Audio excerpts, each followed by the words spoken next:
Get out of the way, Ghost. Some of us have a war to prepare for. The words, sharp and dripping with condescension, sliced through the low murmur of the Grand Hall. The crowd of cadets, a sea of crisp gray uniforms, parted around Cadet Captain Vance, their senior class leader, a man sculpted from privilege and arrogance. A few of them snickered, the sound echoing off the cold marble floors. The target of his scorn, a small, unassuming cadet named Morgan, didn't even flinch. She simply adjusted the worn strap of her rucksack, her gaze fixed on the worn granite steps ahead. She offered no retort, no flicker of anger, no sign that she had even registered the insult. Her silence was a vacuum, drawing all the air and noise out of the moment, leaving only Vance's petty cruelty hanging in the air. But high above, in the darkened glass of the command observation deck, a visiting general saw it.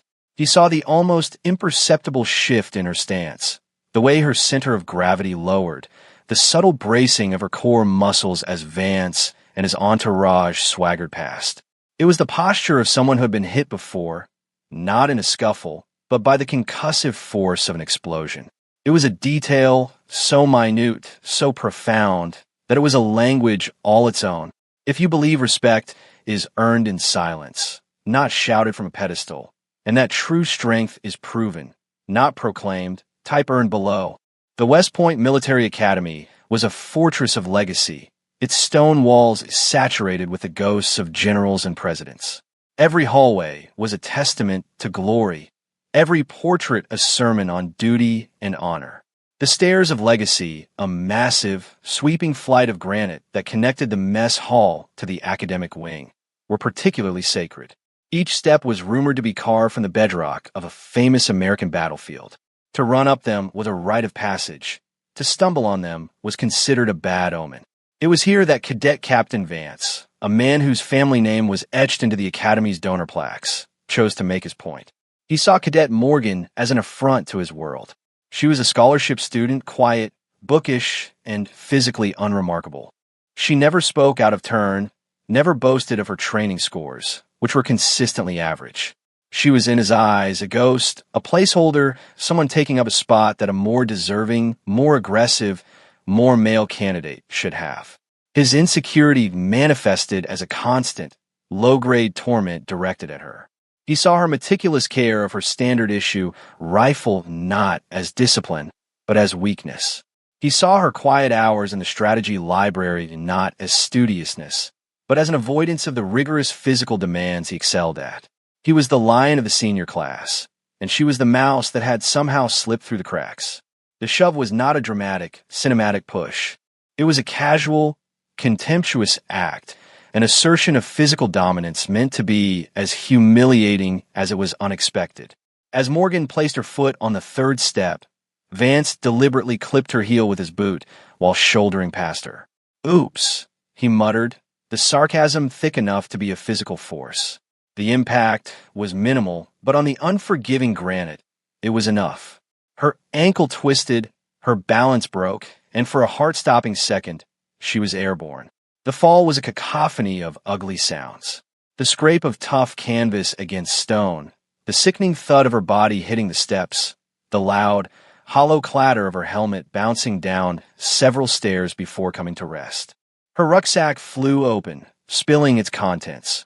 A meticulously organized data slate, a dog-eared copy of Sun Tzu's The Art of War, a simple, old-fashioned magnetic compass, and a small, sealed pouch of emergency rations. The snickers in the hall died instantly, replaced by a tense, uncomfortable silence. Vance stood over her, a smug smirk plastered on his face, hands on his hips. "See," he announced to the silent crowd. "Too fragile for this world. Some people just aren't cut out for the pressure." Morgan lay still for a moment, face down on the cold stone. No one moved to help her.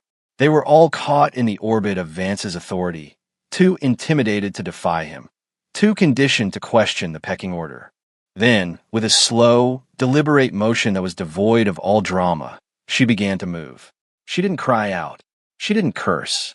She didn't even look at Vance.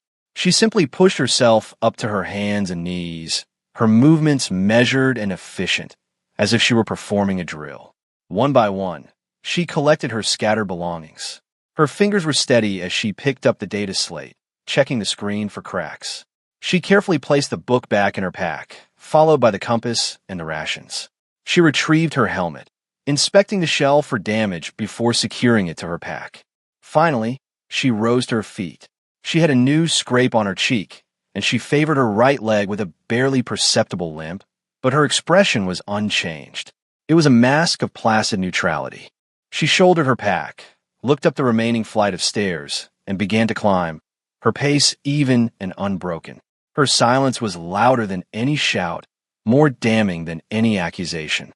It was the silence of a professional who had just encountered a minor, predictable environmental hazard. The cadets parted for her, their eyes wide with a mixture of pity and a strange, newfound fear. Vance's smirk faltered. He had expected tears, anger, a complaint to the instructors. He had expected a reaction that would validate his dominance. He got nothing. He got a void. He had thrown a rock at a ghost, and the rock had passed right through. High above, General Thorne leaned forward, his knuckles white as he gripped the railing of the observation deck. "Give me your file," he said to his aide, his voice a low growl. Not the academy transcript. Her service jacket. Everything, the incident on the stairs, was forgotten by most as the academy transitioned into the day's main event. The Crucible, the final and most grueling combat simulation of the semester. The Crucible was a legend in itself, a billion-dollar facility that could replicate any combat environment on Earth, from the frozen peaks of the Himalayas to the dense, sweltering jungles of the Amazon. It was a high-tech nightmare of holographic enemies, simulated artillery strikes, an adaptive AI that learned from the cadets' tactics in real time. To excel in the Crucible was to cement one's future as a high-flying officer. To fail was to be marked for a career of desk duty. Cadet Captain Vance was in his element. He was assigned command of Alpha Company, the favored unit, filled with the Academy's top athletes and tactical prodigies. Their objective was simple: seize and hold a simulated urban center against a numerically superior but less equipped insurgent force.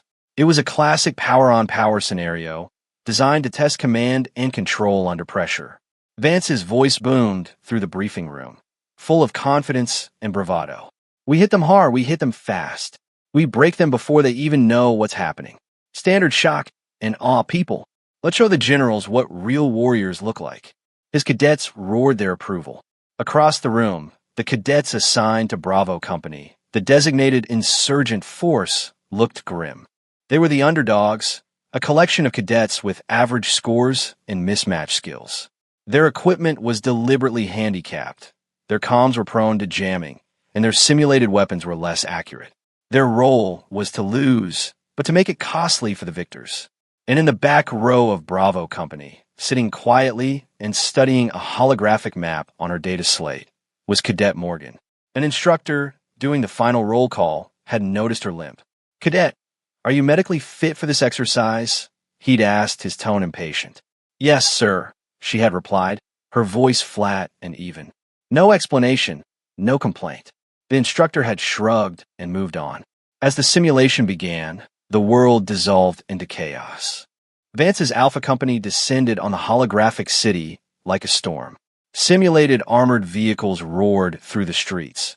Helicopters clattered overhead, and the air cracked with the sound of relentless gunfire. Vance commanded from a fortified position in the rear, barking orders into his headset, moving units on his tactical map like a chess grandmaster. His strategy was aggressive, textbook, and brutally effective. Within the first hour, Bravo Company's defenses crumbled. Their designated commander was neutralized by a sniper. Their chain of command shattered. Panic began to ripple through their comms channels. It was turning into a rout, just as the instructors had designed. In the command observation deck, the three visiting generals watched the unfolding slaughter on a massive central screen. General Matheson, a hard-nosed infantryman, nodded in approval. "Vance is aggressive. I like that. He's got killer instinct." General Pierce, a logistics and strategy expert, was less impressed. "His supply lines are overextended, and he's not securing his rear. He's assuming his enemy will stay broken." General Thorne remained silent, his eyes not on the main screen showing Vance's triumphant advance, but on a smaller, secondary monitor. It was displaying the biometric data and comms traffic of Bravo Company. Amidst the panicked shouts and spiking heart rates, one signal remained a flat line of calm. A single comms channel had gone silent, replaced by short, encrypted data bursts. A single biometric marker showed a heart rate as steady as a sleeping man's. It was the signal from Cadet Morgan. Down in the digital hell of the Crucible, as Bravo Company dissolved around her, Morgan began to work. She didn't try to rally the fleeing cadets or issue new orders over the chaotic main channel. She simply disappeared. Slipping into the shadows of a bombed-out building, she accessed a secondary comms network, a whisper net that was part of the simulation's deep code, one she only knew about because she had read the Crucible's 1,200-page technical manual twice. She began sending short, simple instructions to the handful of Bravo cadets who were still trying to fight. Not orders, but suggestions. Sniper team, map grid 4C. Exploit projector refresh delay. They can't render your heat signature if you fire between cycles. Squad 3, sewer access at grid 7B. Vance's command post has an unshielded power conduit directly beneath it. EMP, lone operative at grid 2A. Vance is using a predictable rolling barrage. The pattern is timed to his resupply vehicles. Use it. Her messages were technical, precise, and utterly devoid of emotion. They were less like commands and more like a surgeon guiding a student's hand. She wasn't leading them. She was teaching them how to see. She was turning their greatest weaknesses, their lack of equipment and numbers, into their greatest strengths. They were insurgents. They were ghosts. And she was showing them how to haunt the machine. The tide began to turn, not with a great crash, but with a series of small, inexplicable events that started to unravel Vance's perfect assault. A sniper team, seemingly invisible to Alpha's advanced thermal optics, began picking off his squad leaders with impossible shots. A sudden electromagnetic pulse fried the electronics in his command center, plunging him into darkness and silence for 3 critical minutes. His invincible armored column was halted not by heavy weapons, but by a series of perfectly timed IEDs that exploited the vehicle's blind spots, turning the main street into a fiery junkyard. Vance, his communications restored but his arrogance shattered, was screaming into his headset. Where is this coming from? Find them. Find them now. But there was nothing to find. Bravo Company was no longer fighting like a conventional force. They were fighting like a virus, a decentralized network of phantoms bleeding his superior force dry, one small cut at a time. In the observation deck, General Matheson was on his feet, his jaw slack. What is happening? Who is commanding them? General Pierce was frantically analyzing the data streams. Their command structure is gone. They're acting like a hive mind. Their efficiency has increased by 400% in the last 20 minutes. It's not possible. General Thorne simply pointed a single, steady finger at the small screen, displaying Morgan's vital signs. Her heart rate had not varied by more than 5 beats per minute. It is, he said, his voice filled with a terrible awe. And it's all coming from her. The final act of the simulation was a masterpiece of silent, deadly competence. While the remnants of Bravo Company, emboldened and expertly guided, had Vance's forces tied down in a chaotic urban guerrilla war, Morgan moved on her own objective. She navigated the city's labyrinthine sewer system, a route she had memorized from the schematics in the technical manual. She emerged from a manhole 2 blocks behind Vance's now-restored command post. She didn't use explosives or brute force. She moved through the shadows, a ghost in the machine, her movements so economical and quiet that she barely registered on the simulation's motion sensors. Vance was hunched over his tactical display, his face illuminated by the red glow of emergency power, desperately trying to regain control of a battle that had slipped through his fingers. He was so consumed by the chaos on the screen that he never heard the faint click of the door behind him. He never sensed the presence in the room until a shadow fell over his console. He spun around, his simulated sidearm already drawn. Standing there, not 10 feet away, was Cadet Morgan. Her uniform was smudged with dirt. The scrape on her cheek was a stark red line, but her eyes were calm, her posture relaxed. She held no weapon. She simply stood there, a silent judgment. Vance stared, his mind unable to process what he was seeing. How? How did you get past my guards? He stammered. Morgan didn't answer. She just raised her hand and tapped her own shoulder twice, the universal signal for a friendly soldier. Then, she reached out and gently tapped his shoulder. A soft chime echoed through the command post. The lights on Vance's tactical vest all turned red. A synthesized voice announced from the ceiling speakers, Cadet Captain Vance. Status, neutralized. Command structure decapitated. Alpha Company, mission failure. The simulation ended. The holographic city vanished. The sounds of battle ceased, and the harsh, flat light of the training facility returned. A profound, deafening silence filled the vast space. Every cadet from both Alpha and Bravo companies stood frozen, staring at their status indicators. Victory, Bravo Company. Across the facility, hundreds of cadets looked on in stunned disbelief. Vance stood rigid, his face a mask of utter humiliation and confusion.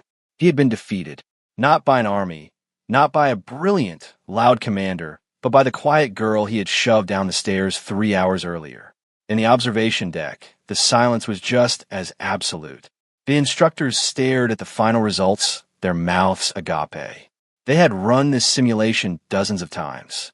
A Bravo Company victory was not just unexpected. It was statistically impossible. It had never happened before. General Matheson slowly sank back into his chair. No way, he whispered. That's just. No way. General Thorne finally spoke, his voice cutting through the stunned quiet like a diamond blade. He ignored the instructors and addressed his aide directly. You have that file? The aide, a young captain, nodded, holding up a secure data slate. Yes, sir, but it's heavily encrypted. It requires a 3-star authorization. At a minimum, Thorne didn't hesitate. He walked over to the main control console, the instructors parting before him like water. Put on a main screen, he commanded. The lead instructor, a grizzled major who had seen everything, stammered, Sir, this is a debriefing console, not a secure terminal. We can't access classified service records from here. General Thorne's gaze was ice. Major, you are about to witness the single most important lesson this academy has taught in 50 years. Find a way. The major, sweating under the general's stare, turned to his technicians. You heard him. Get it done. Keyboards clacked furiously. A secure link was established. Firewalls bypassed with emergency overrides. The aide plugged in the data slate. A file name appeared on the massive screen that dominated the room. Morgan, A. Classification. Top secret // no foreign. A prompt blinked. Enter authorization code. General Thorne stepped up to the console. He entered his own code first. A line of green text appeared. Authorization 1 of 3 accepted. General Thorne, J. Then he turned to the other 2 generals. Matt, David, General Matheson, and General Pierce, their faces grim, stepped forward and entered their own unique authorization codes.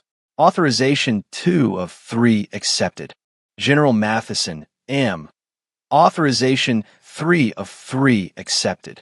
General Pierce, D. Triple star validation complete. Decrypting file.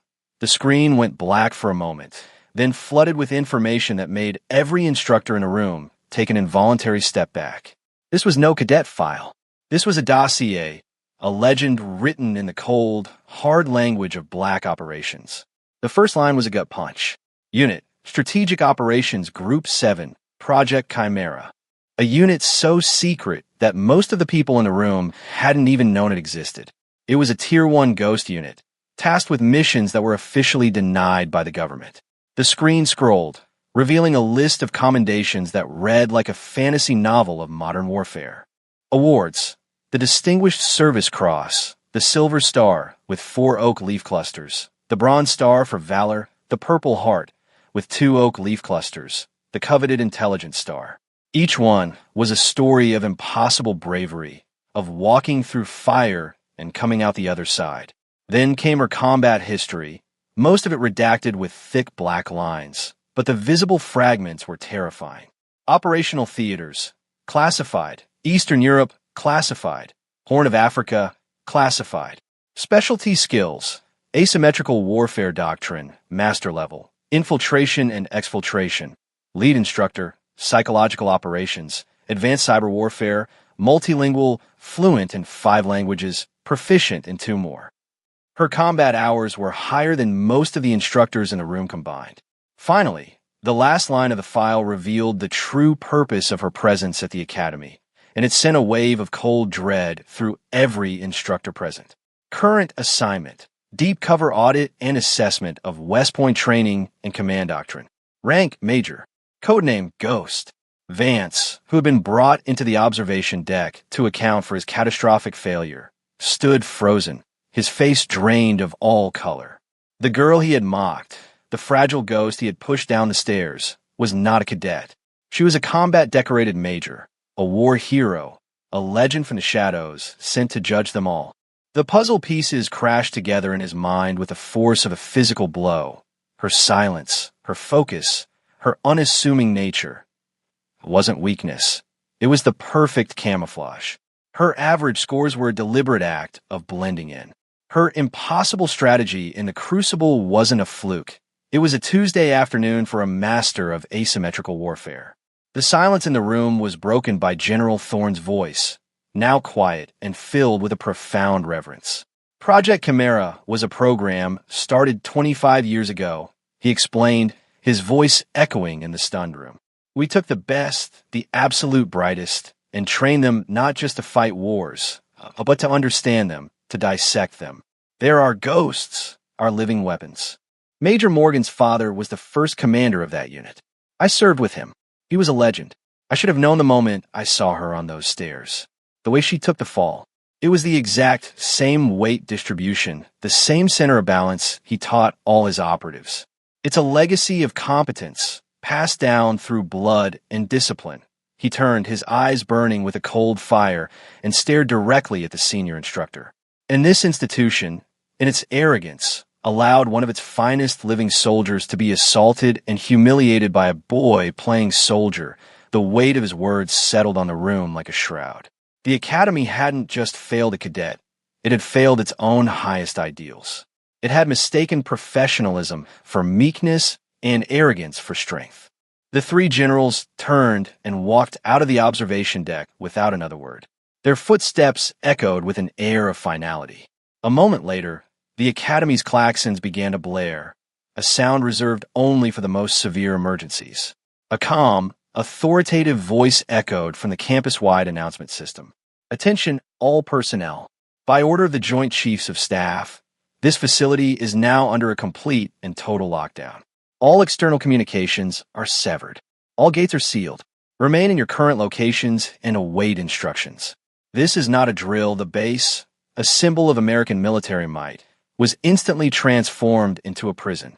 Military police, their faces grim and unreadable, appeared at every intersection, their weapons held at a low ready. Cadets and instructors were confined to their barracks and offices, their data slates and personal devices going dark. The lockdown was absolute. The message was clear. What had happened here was not merely a training failure, but a matter of national security. The humiliation of a Tier 1 operative, even one undercover, was an institutional crisis of the highest order. The 3 generals convened in the superintendent's office, the academy's ornate, wood-paneled heart. The debriefing for the cadets was postponed indefinitely. Instead, a new kind of debriefing began. The general stood before the entire assembled faculty and senior cadet leadership in the main auditorium. General Matheson, his voice raw with fury, took the stage. For years, we have heard whispers that this academy has become soft, that it breeds arrogance instead of honor. We dismissed it as rumor. Today, we saw the truth. You have mistaken pedigree for potential. You have confused volume with value. You have created a culture where a bully like Cadet Captain Vance is seen as a leader, and a true warrior like Major Morgan is invisible. He paced the stage, his gaze sweeping over the silent, shamed faces. You're not training soldiers. You are training a social club for the well-connected. And it ends. Today, he stopped and pointed directly at Vance, who stood at rigid, terrified attention in the front row. Cadet Captain Vance. Front and center. Vance marched forward, his face pale, his movements stiff. He stopped 3 feet before the stage and saluted. General Matheson did not return it.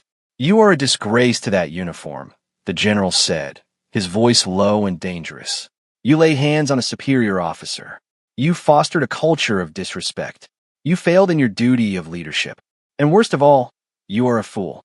You stood in the presence of greatness and saw only weakness because you were blinded by your own pathetic ego." Then he turned to the rest of the assembly. "Major Morgan, please come forward from the back of the auditorium." She emerged. She was still in her dirty, smudged cadet uniform. She walked down the central aisle, her slight limp the only evidence of the morning's events. The cadets and instructors parted for her as if the sea itself were splitting. She walked with no swagger, no hint of triumph. She was, as always, quiet, professional, and utterly calm. She stopped beside Vance, a stark contrast of silent competence next to shattered arrogance. General Matheson stepped down from the stage, followed by Thorne and Pierce. The three men, each a titan of the modern military, stood before her. And then, in perfect unison, they raised their hands in a slow, deliberate, and deeply respectful salute. The sound of their palms snapping to their brows was like a gunshot in the silent hall. For a moment, the entire assembly was frozen in shock. Then, as if a spell had been broken, a wave of motion swept through the room. Every instructor, every officer, every single cadet scrambled to their feet, their arms snapping up in salute. The auditorium, filled with over 1,000 people, became a forest of raised hands, a silent, powerful testament to the truth that had been revealed. Vance, standing next to her, was the last to react, his movements clumsy, his face a mess of confusion, fear, and a dawning, terrible understanding. He was saluting the ghost he had tried to exorcise, the quiet woman who had just dismantled his entire world without raising her voice. The investigation that followed was swift and merciless. It was conducted not by the Academy's staff, but by an external team from the Inspector General's office. Vance was formally stripped of his rank in a public ceremony.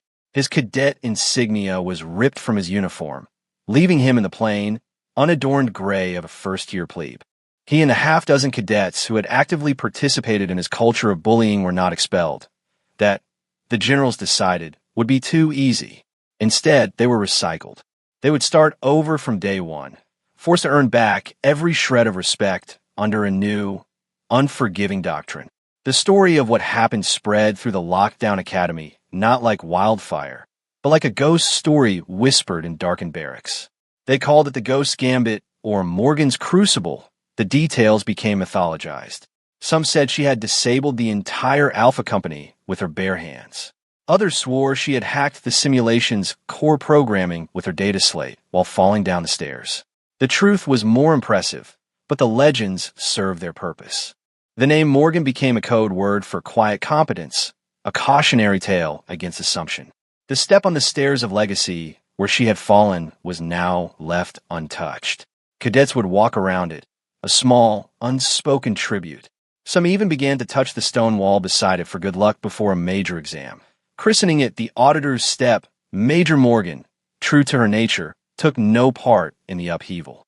She was sequestered, writing her report. It was, by all accounts, a document of brutal honesty. She detailed the systemic flaws, the cultural rot, the focus on superficial metrics over genuine combat readiness. But it was not a vengeful document. With every problem she identified, she proposed 3 solutions. Her recommendations were revolutionary. A renewed focus on asymmetrical warfare, mandatory courses in cultural empathy and the psychology of insurgency, and a new Red Team program where elite operatives like herself would regularly infiltrate the student body to test for weaknesses. She was seen only once more before she disappeared back into the classified world. She was in the library, the place Vance had mocked her for frequenting. A group of first-year cadets, the plebes, were struggling to understand a complex strategic doctrine. They were intimidated, lost. Morgan walked over, pulled up a chair, and for an hour, she spoke to them in a low, calm voice. She didn't lecture. She asked questions. She drew diagrams. She made the complex simple. She was not a ghost or a legend. She was a teacher, As she was leaving, Vance, in his plain plebes uniform, was entering. They passed in the doorway. He stopped, stiffened to attention, and uttered a quiet, choked, "Ma'am." She paused, looked him in the eye for the first time, and gave a single, almost imperceptible nod. It was not forgiveness. It was not condemnation. It was simply an acknowledgement. The debt was his to repay, not hers to forgive. Then she was gone. A year passed. The lockdown was lifted, but the academy was forever changed. The portraits of stern, unsmiling generals in the Grand Hall were now joined by a single, empty frame with a small brass plaque beneath it. The plaque read, "The Auditor. Competence is quiet." Major Morgan's report had become the foundation for the West Point Reformation. The curriculum was gutted and rebuilt. Arrogant instructors were reassigned. The Crucible simulation now included unwinnable scenarios, designed to teach humility and adaptation rather than brute force. The culture of entitled privilege was actively dismantled, replaced by a ruthless meritocracy where the only thing that mattered was performance, not pedigree. The stairs of legacy were still there, but they were different now. They were no longer just a monument to past glories, but a daily reminder of a hard-learned lesson. A new class of cadets arrived, their faces a mixture of awe and nervousness. Their orientation did not begin in a classroom or on the drill field. It began at the bottom of the stairs of legacy. A grizzled command sergeant major, an old veteran with eyes that had seen everything, stood before them. He did not speak of glory or famous battles. He told them a story. "Look at these steps," he began, his voice raspy. "A year ago, on this very spot, the best soldier I have ever known was shoved to the ground because she was quiet, because she didn't fit in, because a fool mistook her discipline for weakness.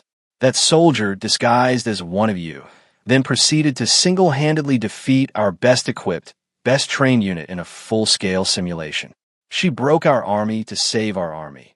He let the words hang in the air. "Your time here will be hard. You will be tested. But the most important test will not be on the battlefield. It will be right here. It will be in how you treat the person next to you. It will be in your ability to see strength in places you don't expect. Here, we no longer build warriors. We build professionals. And professionalism is quiet." As he spoke, a lone figure in a plain cadet's uniform knelt nearby, meticulously polishing the brass railing. He worked with a singular focus, his movements humble and practiced. It was Vance. He was not being punished. He had requested this duty. Every morning, he cleaned the stairs. It was his penance, his reminder. A young plebe, struggling with an overloaded rucksack, stumbled, spilling his gear across the steps. Before anyone could snicker, Vance was there. He didn't say a word. He just knelt and began helping the young cadet gather his things, showing him a more efficient way to pack his bag. He had learned the lesson in the only way it could truly be learned, through total, abject humility. Major Morgan never returned. Her name was never spoken in official channels, but her legacy was everywhere. It was in the quiet confidence of the new cadets. It was in the revised tactical manuals. It was in the respectful silence that now fell over the Grand Hall whenever a lone, unassuming cadet walked by. She had come to the academy as a ghost, an invisible auditor meant only to observe. But she had left as a legend, a permanent part of the institution's soul. Her true victory was not in the crucible. It was in the quiet, lasting change she had forced upon a place that had forgotten its own purpose. It was never about the fall. It was about the way she got back up, without a word, without complaint, with only the cold, hard, silent language of professional competence. She proved that true strength doesn't need to announce itself. It doesn't need to boast or bully or belittle. True strength simply is. It waits, it watches, and when the time comes, it acts with a precision and clarity that shatters all assumptions. The legacy she left behind was not a statue in a courtyard or a name on a building. A legacy isn't something you leave behind. It is the standard that moves forward. Her silence had become the Academy's new creed. The silence of her focus. The silence of the stunned observation deck. The silence of 3 generals rendering a salute that shook the foundation of the old guard. And finally, the productive silence of a humbled institution, rebuilding itself from the inside out, forever changed by the ghost who had walked its halls and reminded them that the most dangerous weapon in any war is the assumption that you already know who the enemy is. For more stories where quiet competence triumphs over loud assumption, and where silent professionalism defines true worth, subscribe to Unknown Heroine Tales.